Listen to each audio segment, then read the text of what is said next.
सबसे पहले बुनियादी नियम को समझते हैं। हमारा संविधान सरकार की शक्तियों को स्पष्ट रूप से बांटता है। रूल ऑफ डायरेक्टनेस एक लैटिन मैक्सिम पर आधारित है। क्वांडो एलिक्विड प्रोहिबेतुर एक्स डायरेक्टो प्रोहिबेतुर एट पर ऑब्लिक्वम। इसका मतलब है कि अगर संविधान सरकार को कोई काम सीधे डायरेक्टली करने से रोकता है तो सरकार उसे परोक्ष या अप्रत्यक्ष इनडायरेक्टली रूप से भी नहीं कर सकती। अगर सरकार ऐसा करने की कोशिश करती है तो उसे असंवैधानिक माना जाएगा। अब सवाल आता है कि कलरेबिलिटी होती क्या है।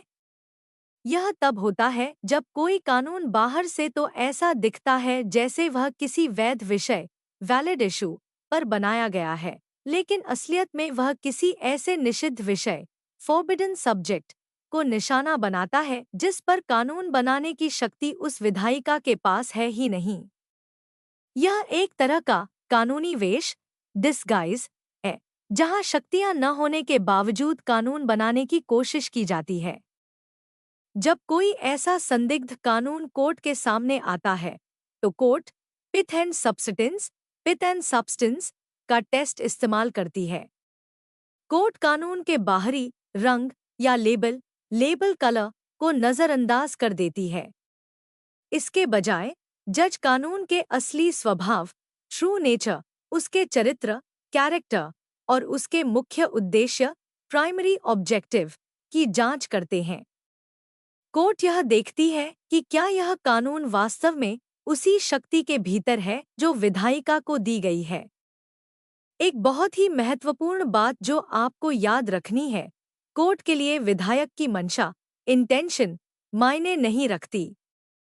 चाहे उनकी मंशा अच्छी हो या बुरी, गुड और बैड, वह कानूनी तौर पर अप्रासंगिक इररिलेवेंट है।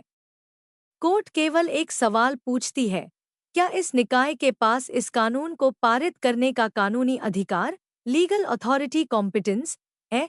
अगर योग्यता है तो मंशा कुछ भी हो, कानून सही है। लेकिन अगर योग्यता नहीं है तो मंशा कितनी भी अच्छी क्यों न हो, कानून टिक नहीं पाएगा। इसे एक उदाहरण से समझते हैं। 1993 का मॉजेंटलर प्रेसिडेंट इसका एक बड़ा उदाहरण है। नोवा स्कोटिया ने हेल्थ रेगुलेशन के नाम पर कानून बनाया, लेकिन असल में वह क्रिमिनल लॉ अबॉर्शन पर कानून बनाने की कोशिश थी जो उनके अधिकार क्षेत्र में नहीं था। परिणामस्वरूप कानून को रद्द कर दिया गया। भारत के संदर्भ में देखें तो आर्टिकल 246 के तहत यूनियन लिस्ट और स्टेट लिस्ट बंटी हुई हैं। यह डॉक्ट्रिन सुनिश्चित करती है कि केंद्र और राज्य अपनी अपनी सीमाओं में रहें। अंत में, अगर कोर्ट यह पाती है कि विधायिका ने अपनी शक्तियों का अतिक्रमण ट्रांसग्रेशन ऑफ अथॉरिटी किया है, तो उस कानून को अल्ट्रा वीर्स घोषित कर दिया जाता है, जिसका अर्थ है शक्ति के परे। ऐसे कानून को संविधान के साथ धोखाधड़ी फ्रॉड ऑन द कॉन्स्टिट्यूशन माना जाता है और उसे पूरी तरह से शून्य वॉइड या अवैध करार दिया जाता है।